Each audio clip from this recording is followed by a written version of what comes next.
Halo semuanya, perkenalkan nama saya Agatha Felixita. Saya mahasiswi Ilmu Komunikasi di Universitas Tanjung Pura angkatan 2020 dengan NIM E1101201006. Pada kesempatan ini saya akan menjelaskan mengenai 25 teori komunikasi. Teori komunikasi yang pertama yakni teori komunikasi dua tahap. Menurut teori ini, penyebaran dan pengaruh informasi yang disampaikan melalui media massa tidak secara langsung, melainkan melalui perantara. Contohnya, ketika dosen ingin memberi tugas atau informasi di kelas, dia akan menghubungi ketua kelas melalui media massa. Teori yang kedua yaitu teori penetrasi sosial. Teori ini memfokuskan pada hubungan interpersonal yang dinamis dari tidak intim menjadi intim. Contohnya, Ayu dan Abraham yang awalnya tidak saling mengenal, kemudian karena mereka satu universitas, akhirnya mereka saling mengenal dan mereka menjadi sahabat. Teori komunikasi yang ketiga yaitu teori komunikasi interaksi simbolik. Jadi menurut teori ini, perilaku manusia itu sesuai dengan perilaku orang lain. Contohnya, si A tersenyum kepada si B, maka si B akan membalas senyuman si A. Teori komunikasi yang keempat yaitu teori komunikasi satu tahap. Teori ini menyatakan bahwa khalayak secara langsung dipengaruhi oleh media massa. Namun, pesan tersebut tidak mencapai semua komunikan dan juga tidak menimbulkan efek yang sama pada komunikan. Contohnya surat kabar, di mana surat kabar ini hanya menyampaikan informasi melalui tulisan-tulisan yang dicetak dalam kertas. Teori komunikasi yang kelima yaitu teori hipodemik atau teori pemburu. Teori ini menyatakan bahwa media memiliki kekuatan yang perkasa, sedangkan komunikan dianggap tidak mengetahui apa-apa atau pasif. Contohnya, tentang beredarnya berita tentang selamatnya seorang bayi dari kecelakaan pesawat. Padahal berita ini tidak benar atau hoax, namun masyarakat menganggap ini benar. Teori yang keenam yaitu teori disonansi kognitif. Teori ini adalah perasaan tidak nyaman atau tidak seimbang yang diakibatkan oleh pikiran, sikap, dan perilaku yang tidak konsisten. Contohnya, seseorang yang mengatakan kebohongan, namun ia meyakinkan bahwa dirinya mengatakan hal yang baik. Teori yang ketujuh yaitu teori komunikasi Laswell. Teori ini menekankan pada 5 unsur: siapa, berbicara apa, dengan media apa, kepada siapa, dan dengan efek apa.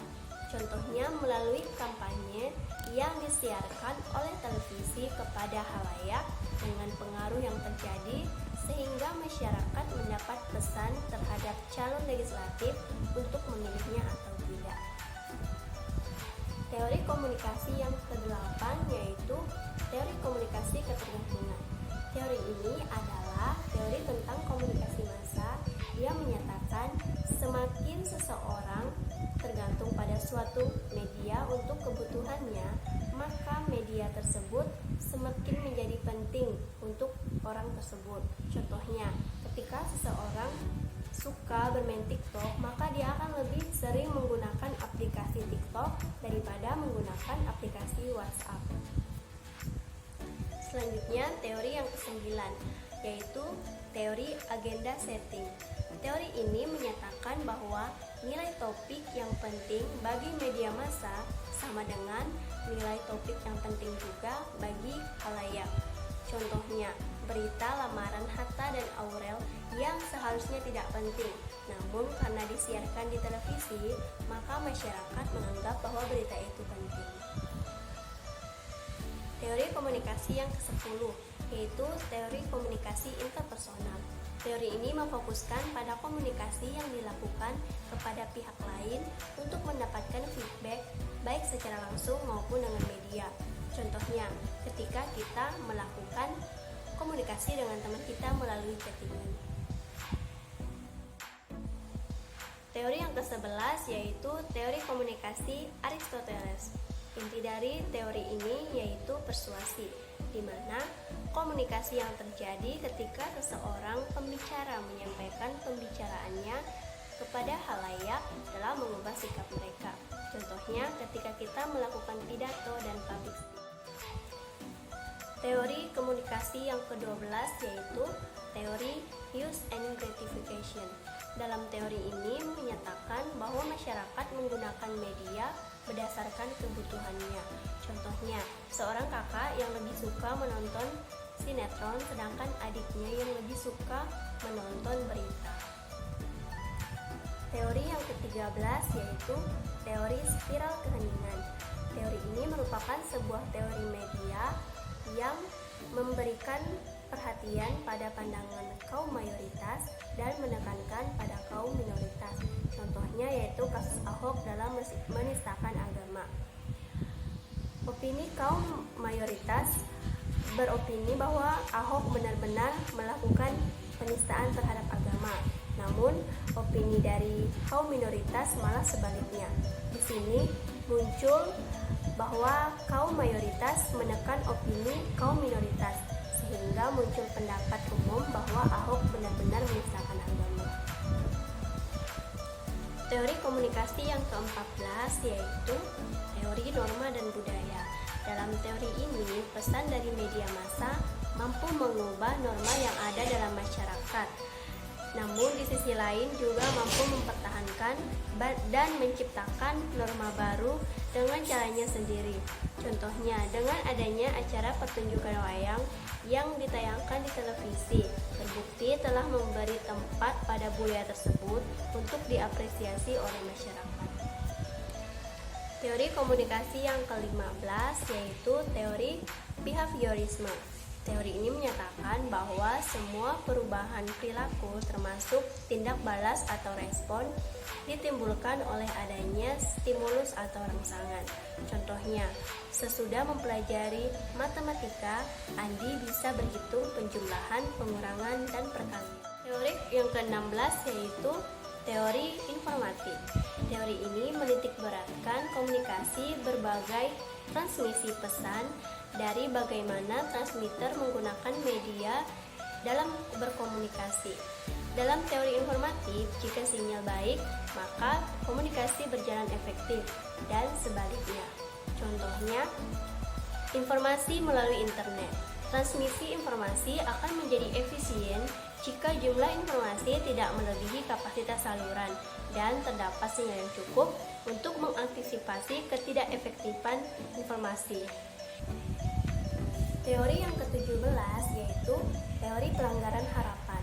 Teori ini menyatakan bahwa orang memiliki harapan mengenai perilaku nonverbal orang lain.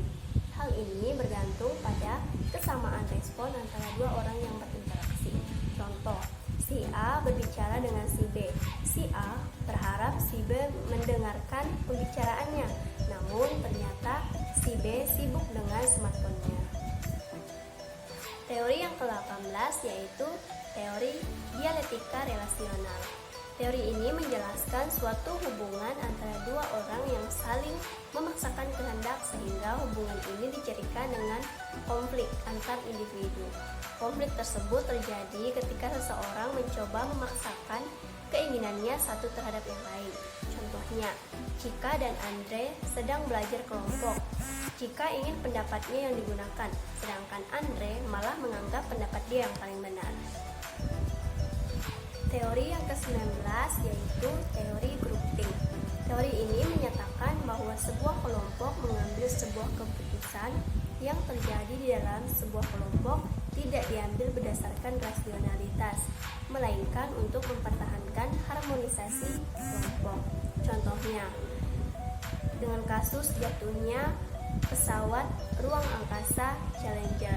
Salah satu mekaniknya paham jika ada yang tidak beres dengan pesawat tersebut, namun mereka memberi pengakuan kepada media massa kalau kecelakaan tersebut merupakan sebuah musibah. Teori yang ke-20 yaitu teori nativisme. Teori ini berpandangan bahwa manusia adalah satu-satunya makhluk ciptaan Tuhan yang dapat berkomunikasi bahasa verbal. Setiap manusia dilahirkan sudah memiliki bakat untuk memperoleh dan belajar bahasa. Contohnya, Clara mempunyai kedua orang tua yang bisa bernyanyi, sehingga Clara juga memiliki suara yang bagus. Teori yang ke-21 yaitu teori komunikasi antar pribadi. Merupakan sebuah proses penyampaian dan penerimaan pesan di antara dua orang atau kelompok kecil dengan efek dan feedback langsung. Contoh, ketika kita melakukan rapat bersama teman-teman dalam sebuah organisasi. Teori yang ke-22 yaitu teori komunikasi intrapersonal. Teori ini merupakan suatu peristiwa komunikasi yang terjadi dalam diri pribadi seseorang. Komunikasi ini banyak dilakukan untuk lebih mengenal dan memahami diri sendiri. Contohnya saat kita berdoa. Komunikasi ini kita lakukan untuk diri sendiri dan diucapkan oleh diri kita sendiri. Teori yang ke-23 yaitu teori kultivasi. Teori ini berpandangan bahwa media massa memiliki efek yang bersifat kumulatif dan lebih berdampak pada tatanan sosial budaya dalam ruang lingkup masyarakat daripada personal individu. Contohnya, ketika kita menonton acara kriminal yang mengungkap semua kejahatan yang dilakukan oleh masyarakat, kita akan beranggapan bahwa kita akan harus berhati-hati ketika bertemu dengan seseorang. Teori yang ke-24 yaitu teori sibernetik. Teori ini adalah teori sistem pengontrolan yang didasarkan pada komunikasi atau penyampaian informasi antara sistem dan lingkungannya.